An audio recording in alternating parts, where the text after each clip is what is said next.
it's taken the progressives 100 years to get to where we are now, and you can't undo everything that they did in 100 years overnight. Right. The basic mantra is Jefferson's. That government is best which governs least.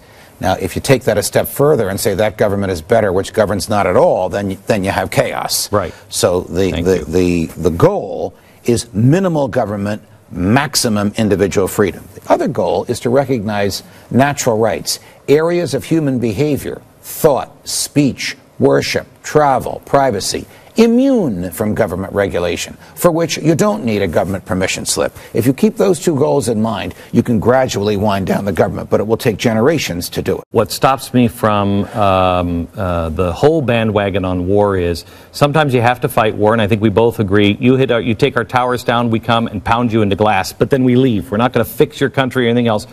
We punish to set the record straight. You don't punch us in the nose. Right. And then you leave. But Israel is confusing because Israel is being set up. I stand with Israel. I don't want to fight their war, but I also don't want them to be set up. How do we support without having entanglements? Well, we have friends in the world, just like we have friends in the neighborhood and friends in the family and friends at work, and you have alliances with friends. You stick by your friends. So if your friends are in trouble and need help, you provide them with help. We can provide them with a lot of help, moral, financial, scientific, and military, there's a lot of libertarians. without putting our own people But a lot of libertarians will say, what's gotten us into this mess is we send money and planes and everything else over to Israel. Well, that's the whole Jewish lobby thing. What's gotten us into this mess is the belief that we can put democracy in places where the seeds will never flourish. So if you take a free person and turn him into a slave, you're going to have a revolution. If you take a slave and give him freedom, you're going to have a revolution.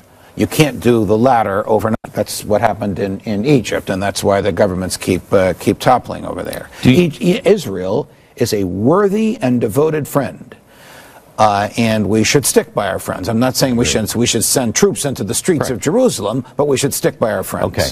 How concerned are you by people like Karl Rove, who will do everything he can to destroy the Tea Party and libertarian movement, and people, even in his own camp, that will try to co-opt libertarianism and say, you know what, I'm just like you, bring you in until, and not really help, and then punch it out. Karl is a very talented guy, and I would try and win him over to my side, and I would make the following argument. The Republican Party is going to go in one of two ways.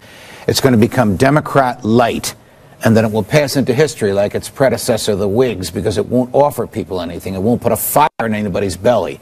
Or it's going to become that government is best which governs least. That puts a fire in people's belly. Which one do you think it's going to do? I don't know.